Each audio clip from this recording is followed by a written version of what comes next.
In this age of social media, we use the social media, as the name suggests, as a medium. We're using it as a medium of communication. The moment we realize that, we will see a lot more value in meeting for maybe half an hour for a cup of coffee than to message for 2 hours. There is a certain thought. That thought is converted to words, which is coherent. And then I speak those coherent words. Hopefully they're coherent. And then you hear them. What do you hear? You just hear a set pattern of vibrations. It goes into your brain and your brain processes these vibrations and makes sense out of it. When it reads it to itself, you interpret the information. Once you have collaborated with your biases, the information that I have provided to you, and then you say, I understood. But necessarily you understood something maybe slightly different from what I've said. There is a loss of information from my thought to my speech. There is a loss of information from my speech to your hearing. There is a loss of information from your hearing to your processing and then your interpretation. We are born in this world for something other than just ahar, nidra, bhaya, baithunancha. Why do I need to make good bonds? In our lives, we can separate ourselves into two parts. Okay? We are living a life of materials and we are living a life of transcendence. So the material life has a different answer, a different connotation. And a transcendental life has a different connotation and a different set of answers. Can they converge? Certainly, most certainly. And in general, they tend to converge with those individuals who are interested in the transcendental life but are unable to give up the material life for whatever reasons. Sometimes they need some material success. At other times, they're bound by them. Okay, sometimes loans or just I want to make money and eat nice foods. So let's take the material aspect first. Okay. So you make bonds because it benefits you. Okay. In the material life, you do not want to make bonds for the sake of somebody else. Have you ever heard of a person who says that I want great success, but I want to make friends because I just want to make friends? No, seldom happens. You say, I want to make friends because they will be useful in the future. I want to make friends because it will help my company. I want to make some friends because it will help my children. I want to be friends with them, their children, because their parents are well off. Something like that. So you are always looking for benefit. So material success will demand a cost-benefit analysis for friendship and bonds. Of course, you asked about social media and I will get to that shortly. So in the material state of our existence, every time we make a bond, there is a requirement for something, an outcome of which you make that bond. Okay?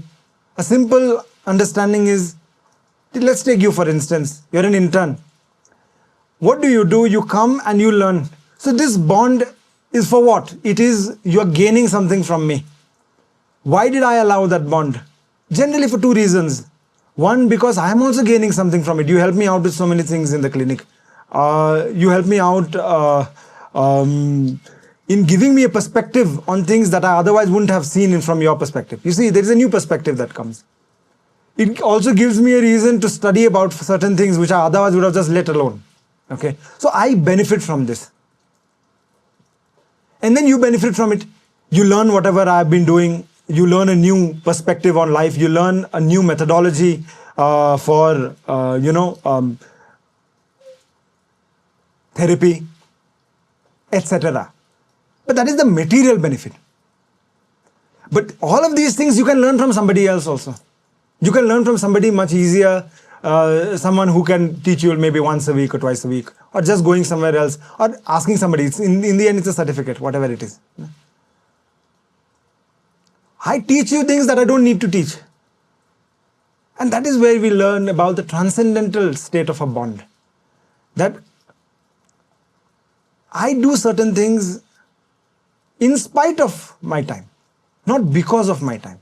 In spite of not getting any material benefit out as an outcome of it. When I sit down and teach, I'll maybe tell you things about Vedanta, for instance, it does not benefit me personally, on a personal level in any way. Okay. I spend lots of time explaining to you things which probably it will never, it may definitely help you somewhere, but you may never follow those patterns of life, those paths of life, those frequencies in which I'm talking, in which I am. Maybe that is going to be a difficult transition, yet I do it. Because I feel that a bond is not just materialistic. No, it is not just a cost-benefit analysis of life. There is something much deeper. And then you ask the question, why bonds then? And then the next part of this question is the transcendental nature. We are born in this world for something other than just ahar, nidra, bhaya, baithunancha. Food, sleep, feelings, and procreation. We are born for something beyond that, because all animals do the same thing. Samanyam etat pashubhir naranam. Animals like bhalu and all can come right now, as I've told you. But what is because we are in quite a higher altitude now, and the Himalayan black bears live around here only. There is one zoo also, an open zoo, that is. Okay, so it lives here. So there is a possibility. But what is the difference between that animal and and us? Is that dharmo hitesham adigo visheshaha. We understand something called dharma. Dharayati iti. We understand that we know the self. You're feeling scared, no, a little bit? Okay, good. We understand the self, and I understand that you are different from me. You see, I do not go solely by instinct. Unlike the animal who does not have this concept of viveka, meaning I am and someone else is other than me. Understand? In that light, they are different from us. So as a human being, we have come for something slightly more important than just ahara nidra bhayamanthunancha. Samanyametat pashubhir naranam dharmo hitesham adigo vishesha dharmena hina pashubhis samanaha. So if we are not following dharma, dharma means a certain set of code, a certain rule. And if we do not go by these rules, we do not confine ourselves to certain set of rules, then we are no different from the animal. Because we can do whatever we want, we can think whatever we want. So how do we contain ourselves? And then contain ourselves for what? To recognize that something that is deep, there is something deeper than just living and dying. There is something deeper than that. So that is the transcendental nature of this bond. The word bond may also stem from the Sanskrit word bandhu. Sounds similar. May, I don't know exactly. But bandhu means जो बंधन से मुक्त करता है उसको बंधु कहते हैं. जो बंधन से मुक्ति नहीं कर पाता उसको बंधु किस प्रकार कहें, है ना? So then the question is, why am I making these bonds solely for a transaction, or something little deeper, something more esoteric, something which is not as clearly understood otherwise? Okay, that is why we are making these bonds. If this is clear, then we ask, how in this age of social media, how are we going to navigate making bonds and friendships and relationships and so on?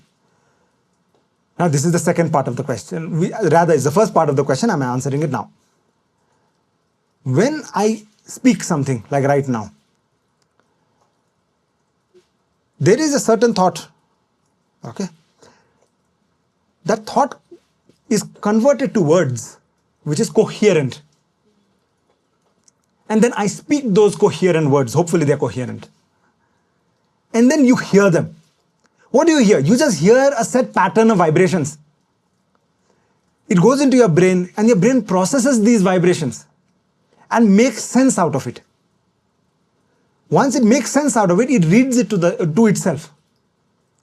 When it reads it to itself, you interpret the information. Now you interpret not solely on what I have said, but also on the previous memories that you have. It is not independent of what I have said, because it is dependent on your biases. Once you have collaborated with your biases, the information that I have provided to you, and then you say, I understood. But necessarily you understood something may be slightly different from what I've said. There is a loss of information from my thought to my speech. There is a loss of information from my speech to your hearing. There is a loss of information from your hearing to your processing and then your interpretation. Right? When there is so much loss of information, just when we are sitting right opposite one another, okay, how much more loss of information would there be over social media? Media means what? Social means it is for everyone. Media means it's a medium. Speech is a medium of what? Of communication. When we sit, speech is not solely a medium of communication. Your physical behavior tells me a lot about what you are doing. The way you are shaking your head gives me an idea of whether you are listening or not. Whether you are understanding or not. When you look around, it gives me an idea of what is making sense to you, what is not making sense. There is communication at various levels. Okay. Is that possible over, let's say, a WhatsApp message? No, obviously not. Okay. You can, for instance, maybe when I was in school, we used to write letters. Initially, we didn't have emails. We were not allowed emails anyway. So we had letters. So once a month, from Gangtok to Rishi Valley, to Bangalore, it would take a month. So what happened like a month and a half ago, the letter is going to come to us. That is how it used to be. That is the communication. How much loss of information, loss in transaction would there have been? Okay. So you assume in emotions that time. Imagine that. When you read a letter from your parents, your mother, father, brother, maybe some loved one somewhere. Nobody writes nowadays. But if they did, you presume emotions. When you read something, you presume that they are feeling this way. And then you interpret those emotions.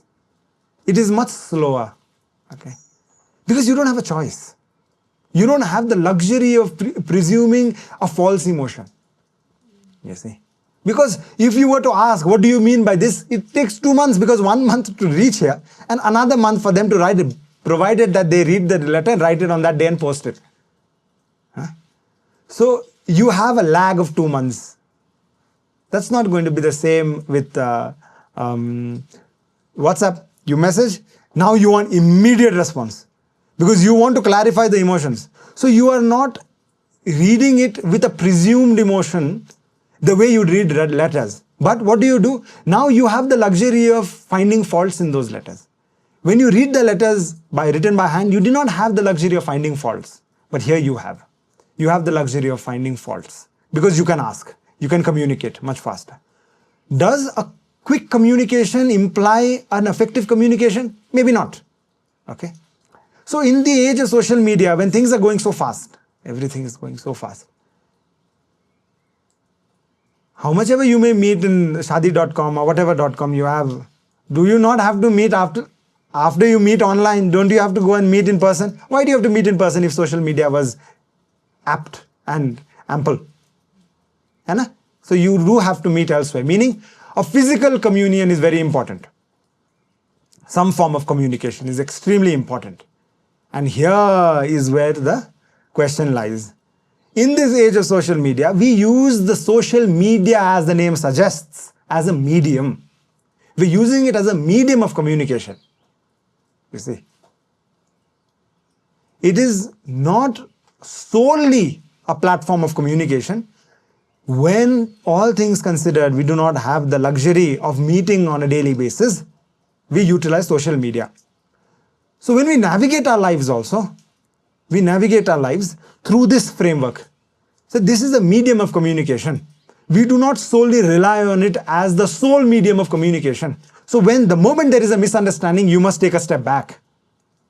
Okay? And you say that there is a misunderstanding. And again, as the name suggests, misunderstanding means lack of understanding or lack of appropriate understanding. So when you have a lack of appropriate understanding, what do you have to do? You have to find a space where you can understand each other better. And which is the best place? When you are in front of each other. Of course, messages are worse than audio calls. Audio calls are worse than video calls. And then the best is with each other. Anna? Can you read the question one more time? So that if I have not answered some part of it. Yeah, so like how do you think that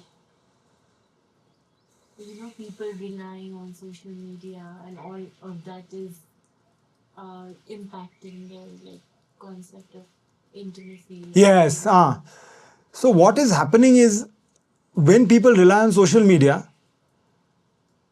there is a presumed nuance of intimacy somewhere in the mind. There is no real intimacy. Okay, you can recreate those intimate moments when you're coming, sitting down, sitting close, holding hands, whatever. Even within the age of social media, whether it is bonding for some benefit or bonding without the benefit, it is very important for individuals to remember that the one thing that we have as human beings is the luxury of understanding one another. And our bonds form because we understand one another. We understand each other. We understand each other's emotions, feelings, and therefore we form certain bonds which make us feel human. So what in today's day and age youth must recognize is it should not use social media as a sole platform for communication. It is a platform designed to ease communication, not to replace human communication. Okay. The moment we realize that, we will see a lot more value in meeting for maybe half an hour for a cup of coffee than to message for 2 hours. You see. Yes, if you're far away, doesn't matter. Once in a while, hello, how are you? It's okay. Messaging every day is not the answer. The answer is when you are in Delhi, when you are in Mumbai, when you are wherever you are, let's meet for a cup of coffee. Let's meet, just sit on the park and just have a chat. Half an hour, 15 minutes. You will notice, and I'll give you a story. I have a very, very nice friend in Sheffield now. He's in Sheffield, England. And he was in Manchester before with me only. When I was in Cambridge, I had flown up. I didn't fly actually. I took a train to Manchester. And I told him that I'm here in Manchester, but I only have like barely an hour before my next train. If you have time, just come over. He came. And we spoke for around 40 minutes. But, that much time was enough to just to be, You will not get that with 2-3 hours of phone calls. The emotion that is there when he comes, when he sits, he comes giving up all the things that he would have otherwise done when I was there. Comes all the way to the train station, sits with me for nothing. I am not giving him anything. I don't have anything to give him. Okay, nothing physical anyway. And he doesn't bring anything with him. He doesn't have anything to give me. But he comes, he'll sit, he talks, we share certain things. One thing, we shared one thing. Maybe we shared two conversations, 2 short conversations. And then he goes. But that bond is far superior to any phone calls that I would have had with him. I have spoken to him sometimes for 2-3 hours at a time for whatever reason. Once in 6 months he will call, once in 8 months. But there are friends like that. That is a bond that you will eventually cherish. Not a person who you have to give advance notice and say, I'm going to come 2 months later, you need to create one day for him. Of course, if you do that, it's easier for them. But snap of a finger, you come means he will come. I went to Sheffield, he was doing his PhD there. And he came out, 10 minutes I spoke to him. 10 minutes. I came all the way. 10 minutes, that's enough. Human bond is something to cherish. And in today's day, when social media has taken over so much of our mind and everything is becoming so fast, and I think you have another question about that as well. It is important for us to recognize the value of these bonds. Find appropriate bonds, not just for material benefit, but for transcendental benefits. Fine. That's why Shankara says, Satsangatve Nisangatvam, Nisangatve Nirmohatvam, Nirmohatve Nischalatatvam, Nischalatatve Jivan Muktihi Bhajagovindam. In this Mohamudgara Stotram, he says that with good company only you will attain mukti, you will attain absolute liberation. Satsanga, then Nisanga, Nirmoha, Nischalatattva, Jivan Muktihi. That is the line. I don't want to get deeper into it. If you want, you can go back and look up. It's called Moha Mudga. Bhaja Govindam is the stotra. It starts with satsanga, good company. Find appropriate company and avoid inappropriate company. Remember that. Avoidance is more important than finding appropriate company. Okay? It is better to be in no company than to be in bad company. Okay. Does that answer your question?